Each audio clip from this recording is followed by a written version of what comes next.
ರಾಜ್ಯದ ಮಹಾನಗರದಲ್ಲಿ auto rickshaw ಚಾಲಕರು ರ್ಯಾಪಿಡೋ ಹಾಗೂ ನಮ್ಮ ಯಾತ್ರಿ ಆಪ್ ಆಧಾರಿತ ಆಟೋ ಸೇವೆಗಳಿಗೆ ಒಗ್ಗಿಕೊಂಡು ಜೀವನ ನಿರ್ವಹಣೆ ಕಲಿತಿದ್ದಾರೆ. ಆಗಾಗ ಸಣ್ಣ ಪುಟ್ಟ ವಿರೋಧ ಕೇಳಿಬಂದರೂ ಕೂಡ ಬಹುತೇಕ ಎಲ್ಲರೂ ನೂತನ ವ್ಯವಸ್ಥೆಗೆ ಒಗ್ಗಿಕೊಂಡು ಹಲವು ವರ್ಷಗಳೇ ಕಳೆದಿವೆ. ಆದರೆ ಕರಾವಳಿ ಭಾಗಕ್ಕೆ ಇತ್ತೀಚಿನ ದಿನಗಳಲ್ಲಿ ರ್ಯಾಪಿಡೋ ಹಾಗೂ ನಮ್ಮ ಯಾತ್ರಿ ಆಪ್ ಆಧಾರಿತ ಆಟೋ ಸೇವೆಗಳು ಸದ್ಯ ಪ್ರಾರಂಭಗೊಳ್ಳುತ್ತಿದೆ.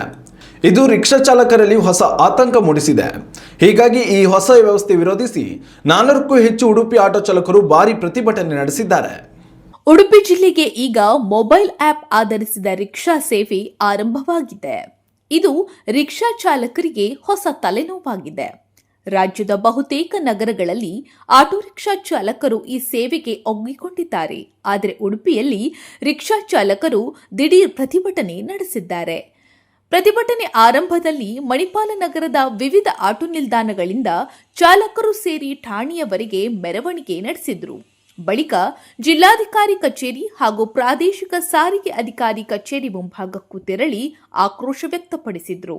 ಇದರಿಂದ ಕೆಲಕಾಲ ಮಣಿಪಾಲ ಉಡುಪಿ ನಡುವಿನ ಸಂಚಾರಕ್ಕೆ ತೊಂದರೆಯುಂಟಾಯಿತು.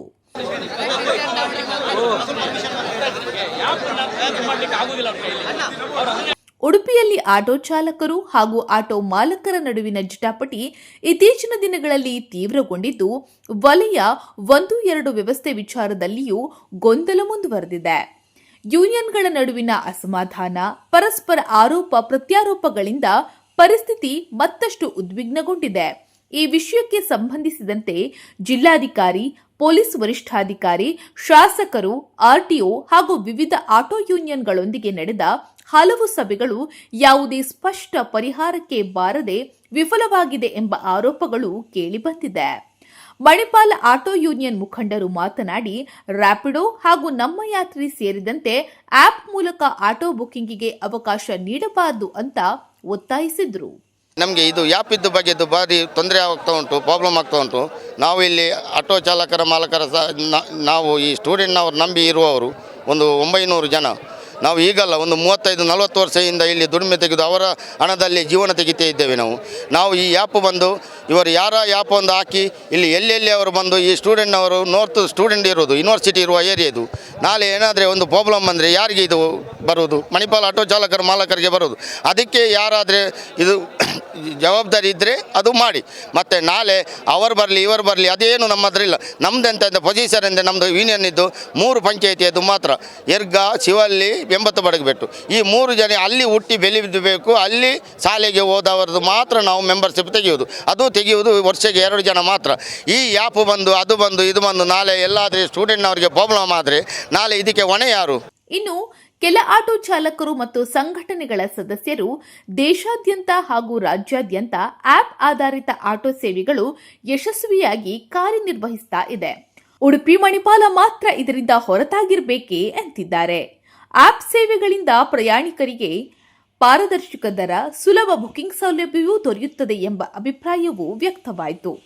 ಪ್ರತಿಭಟನಾ ಸ್ಥಳಕ್ಕೆ ಮಧ್ಯಸ್ಥಿಕೆಗಾಗಿ ಕರ್ನಾಟಕ ರಕ್ಷಣಾ ವೇದಿಕೆ ಮುಖಂಡರು ಆಗಮಿಸಿ ಸಮಸ್ಯೆ ಇತ್ಯರ್ಥ ನಡೆಸುವ ಯತ್ನ ನಡೆಸಿದ್ರು. ಆದರೆ ಆಟೋ ಚಾಲಕರು ತಿರುಗೇಟು ನೀಡಿ, ಮೊದಲು ನಿಮ್ಮ ಯೂನಿಯನ್ ಒಳಗಿನ ಬಣ ರಾಜಕಾರಣ ಮತ್ತು ಗಲಾಟೆ ಬಗೆಹರಿಸಿಕೊಳ್ಳಿ ಅಂತ ಆಕ್ರೋಶ ವ್ಯಕ್ತಪಡಿಸಿದ್ರು. ಇದರಿಂದ ಕೆಲಕಾಲ ಸ್ಥಳದಲ್ಲಿ ಉದ್ವಿಗ್ನ ವಾತಾವರಣ ನಿರ್ಮಾಣವಾಯಿತು. ಇನ್ನು ಆಟೋ ಚಾಲಕರ ಏಕಾಏಕಿ ಬಾಡಿಗೆ ಸ್ಥಗಿತದಿಂದ ಮಣಿಪಾಲ ಹಾಗೂ ಉಡುಪಿ ನಗರದಲ್ಲಿ ಪ್ರಯಾಣಿಕರು ತೀವ್ರ ತೊಂದರೆ ಅನುಭವಿಸಿದ್ರು. ವಿದ್ಯಾರ್ಥಿಗಳು ಹಾಗೂ ಆಸ್ಪತ್ರೆಗಳಿಗೆ ತೆರಳುವ ರೋಗಿಗಳು ಹಾಗೂ ಸಾರ್ವಜನಿಕರು ಪರ್ಯಾಯ ಸಾರಿಗೆ ಹುಡುಕುವಂತಾಯಿತು. ಆಪ್ ಆಧಾರಿತ ಆಟೋ ಸೇವೆ, ವಲಯ ವ್ಯವಸ್ಥೆ ಹಾಗೂ ಯೂನಿಯನ್ಗಳ ನಡುವಿನ ಸಂಘರ್ಷಕ್ಕೆ ಸ್ಪಷ್ಟ ಪರಿಹಾರ ಸಿಗದ ಹಿನ್ನೆಲೆಯಲ್ಲಿ ಉಡುಪಿ ಮಣಿಪಾಲದಲ್ಲಿ ಆಟೋ ಸೇವೆಗಳ ಕುರಿತು ಗೊಂದಲದ ವಾತಾವರಣ ಇನ್ನೂ ಮುಂದುವರೆದಿದೆ. ಯಾವುದೇ ಪೂರ್ವ ಸೂಚನೆ ಇಲ್ಲದೆ ಆಟೋ ಚಾಲಕರು ಬಾಡಿಗೆ ಸೇವೆಯನ್ನ ಸ್ಥಗಿತಗೊಳಿಸಿ ಮಣಿಪಾಲ ಪೊಲೀಸ್ ಠಾಣೆ ಮುಂಭಾಗದಲ್ಲಿ ಜಮಾಯಿಸಿದ್ರು. ರ್ಯಾಪಿಡೋ ಬ್ಯಾನ್ ಮಾಡೋದಲ್ಲ, ನಮಗೆ 7 ಕಿಲೋಮೀಟರ್ ವ್ಯಾಪ್ತಿಯಲ್ಲಿ ಕೂಡ ದುಡಿಯಲಿಕ್ಕೆ ಅವಕಾಶ ಮಾಡಿಕೊಡಿ. ಯಾಕಂದರೆ ಆರ್ಡರ್ ಇದೆ ಅಲ್ಲ. ಮತ್ತು ಮೊನ್ನೆ SP ಸಾಹೇಬರೊಂದು ಆರ್ಡರ್ ಪಾಸ್ ಮಾಡಿದ್ದಾರೆ. ಉಡುಪಿ ನಿಲ್ದಾಣಗಳಲ್ಲಿ ಅವರವರ ನಿಲ್ದಾಣಗಳಲ್ಲಿ ದುಡಿಯುವುದು, ಬೇರೆ ಇತರ ಚಾಲಕರು ಅಲ್ಲಿ ದುಡಿಲಿಕ್ಕೆ ಹೋಗಲಿಕ್ಕಿಲ್ಲ ಅಂತ. ಅದನ್ನು ನಾವು ಧಿಕ್ಕಾರ ಮಾಡ್ತೇವೆ. ಯಾಕಂದರೆ ನಮಗೆ ಪರ್ಮಿಟ್ ಇದೆ, ಪರ್ಮಿಷನ್ ಕೊಟ್ಟಿದ್ದಾರೆ, ಲೋನ್ ಮಾಡಿದ್ದೇವೆ. ಇಷ್ಟೆಲ್ಲ ಪ್ರಾಬ್ಲಮ್ಸ್ಗಳು ಇರುವಾಗ ನಾವು ಅದೇ ಬಾಡಿಗೆ ಇಲ್ಲದವರು ಬೇರೆ ಸ್ಟ್ಯಾಂಡಿಗೆ ಹೋಗಲೇಬೇಕಾಗ್ತದೆ. ಆದ್ದರಿಂದ ಉಡುಪಿಯಲ್ಲಿ ಕಾನೂನು ಮಾಡುವುದಾದರೆ ಎಲ್ಲ ನಿಲ್ದಾಣಗಳಲ್ಲಿ ಎಷ್ಟು ಅವರು ನಿರ್ದೇಶಿಸಿದ ಎಷ್ಟು ನಿಲ್ದಾಣಗಳಿದೆ ಅದು ಎಲ್ಲ ನಿಲ್ದಾಣಗಳಲ್ಲಿ ದುಡಿಯುವ ಹಾಗೆ ವ್ಯವಸ್ಥೆಯನ್ನು ಮಾಡಿಕೊಳ್ಳಿ.